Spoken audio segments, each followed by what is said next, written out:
আমার সঙ্গে কথা বলবে না তো? ঠিক আছে, আমি জোর করব না,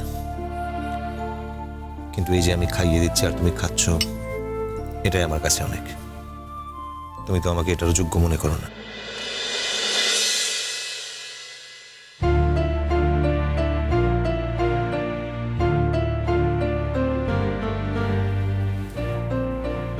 ইমন, আমরা যে বেড়াতে গিয়েছিলাম, সেই বেড়াতে যাওয়াটা যে কারণে হোক আমার জন্য তছনছ হয়ে গিয়েছিল। ডক্টর বলে দিয়েছে তোমার বাড়ি ফেরার পর একটা চেঞ্জের দরকার। তুমি তো সুন্দরপুর যেতে চেয়েছিলে, তাই তুমি সুস্থ হয়ে এখান থেকে বাড়ি ফেরার পর একবার সুন্দরপুর যেতে পারো। আমিও যেতে পারি তোমার সঙ্গে।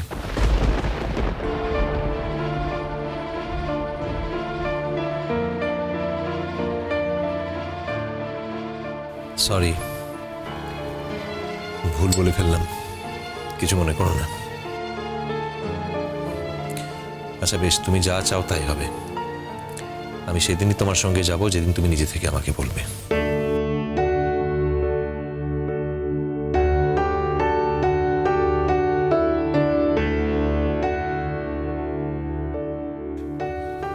দেখো, তুমি কিন্তু এখন পুরো বাটি শেষ করোনি, তোমাকে পুরোটা খেতে হবে।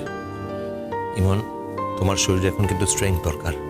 তুমি অত্যন্ত উইক হয়ে পড়েছো, তাই একটা কথা বলছো না। ইনফ্যাক্ট সেন্স আসার পর থেকে তুমি একটা শব্দও বলছো না। নিশ্চয়ই তোমার শরীর পারমিট করছে না, তাই খেলে তবে তো শক্তি পাবে। ডক্টর বলে দিয়েছে স্ট্রিক্টলি তোমাকে খেতে হবে। না, খাও।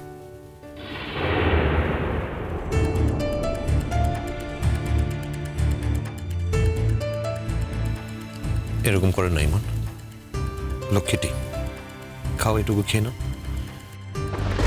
দেখো, সিস্টার আমাকে দায়িত্ব দিয়েছে তোমাকে পুরো খাবারটা খাওয়াতে। এখন তুমি যদি না খাও, আমি যদি কাজটা না করতে পারি, তাহলে আমাকে ভেতরে অ্যালাউ করবে না। হ্যাঁ, তাতে হয়তো তোমার কিছু যাবে আসবে না, কিন্তু আমি তো কোথাও যাব না। আমাকে সেই বাইরে ঠায় দাঁড়িয়ে থাকতে হবে। তাই প্লিজ খাও, হ্যাঁ করো।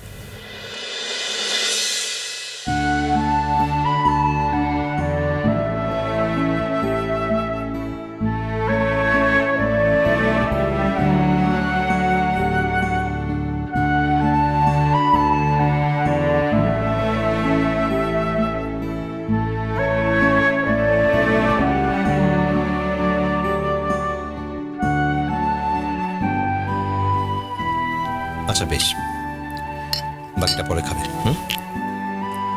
পরে কিন্তু খেতে হবে। ইমন, ডক্টর বলে দিয়েছে তোমাকে মাঝে মধ্যে একটু উঠে বসতে। এরকম সারাক্ষণ শুয়ে থাকলে তোমার পিঠে ব্যথা হবে। ব্যথা হচ্ছে না পিঠে? চলো উঠো, আমি ধরে দিচ্ছি। কি হলো, বসতে ভয় করছে? তোমার কি মনে হচ্ছে তুমি পারবে না? আমি আছি তো, দাঁড়াও, আমার সাপোর্টটা নাও, একটু ওঠার চেষ্টা করো। দেখি, ওঠো ওঠো। 1 মিনিট, আমি বালিশটা সোজা করে দিই, তুমি ভালো করে বসো, উঠে বসো। এমা, তোমার তো চুলই খুলে গেল গো। আমি বেঁধে দিই? হ্যাঁ, দেখি না একবার চেষ্টা করে, ট্রাই করি একবার।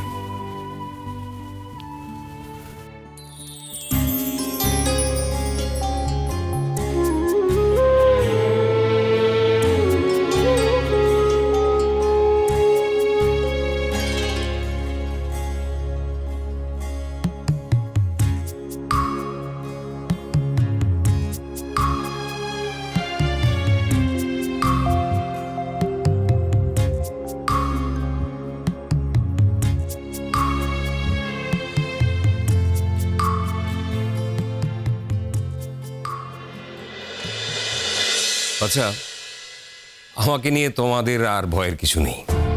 আমি আর রণকে আটকাবো না। দেখো, আমি যেটা করেছিলাম সেটা অনেকটাই পরিকল্পিত ছিল। আর এর আগে আমি তোমার সঙ্গে কথাটা শেয়ার করেছিলাম একবার। তোমার বোধহয় ওই টেনশনের মধ্যে সে কথাটা মাথায় নেই। আমি প্রথম থেকেই ওর উপর একটা চাপ তৈরি করতে চেয়েছিলাম। আর শুধু সেই জন্যই ওকে আমি অ্যালাউ করতে চাইনি। আসলে ওর সঙ্গে আমার কমিউনিকেট করার দরকার ছিল, আমার কথাগুলো ওকে জানানোর দরকার ছিল।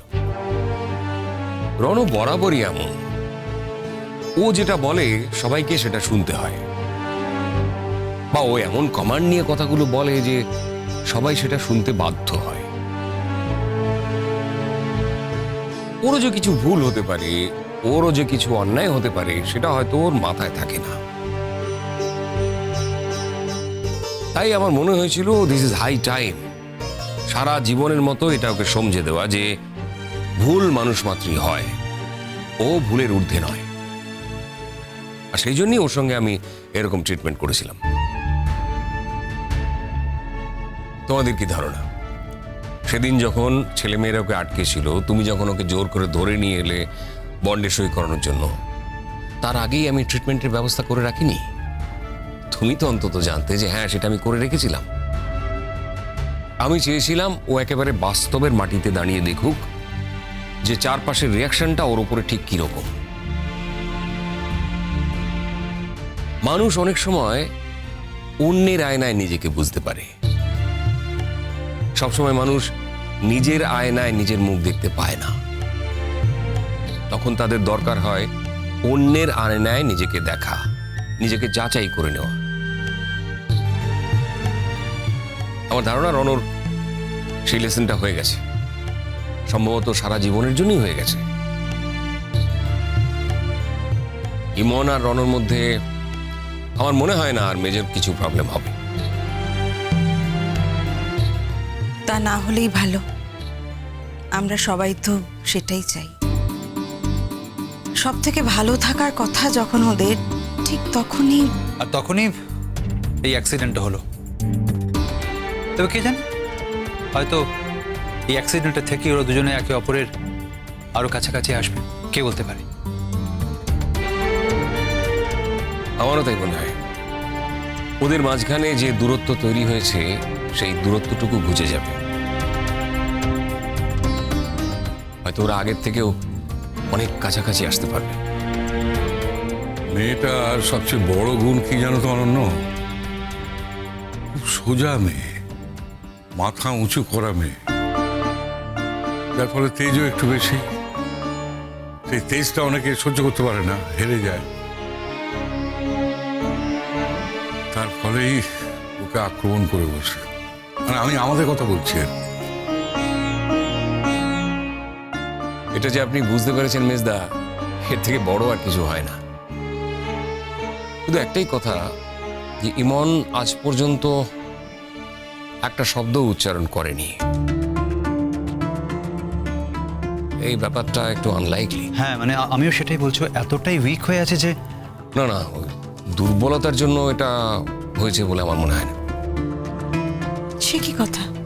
তার মানে দুর্বলতা ছাড়া ও কথা বলছে না কেন? ইমন, এ দেখো আমি পেরেছি, দেখো। কি হলো, কাঁদছো কেন তুমি? হ্যাঁ, এই কাঁদছো কেন বলো তো, কি হয়েছে? আমি তোমার চুল বেঁধে দিয়েছি, এটা তোমার পছন্দ হয়নি। আমি তোমার স্পর্শ করলাম বলে তোমার পছন্দ হলো না, তাই না? তুমি তো আমার স্পর্শ পছন্দ করো না, নাকি তোমার চোখের সামনে আমি এরকম ভাবে বসে আছি এটা তোমার পছন্দ না?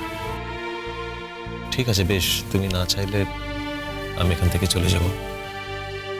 আমি বাইরে একটা টুল নিয়ে বসে থাকি, অন্তত সেইটুকু অ্যালাউ করো আমাকে। তুমি আমাকে চলে যেতে বললেও আমি হাসপাতাল ছেড়ে তো কোথাও যেতে পারবো না।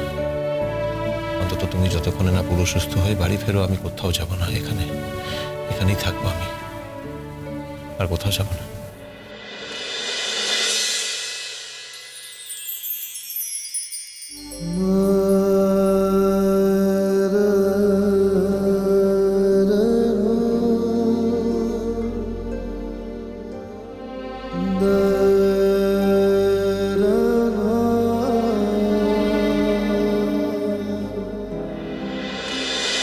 কুসুম দোলা কুসুম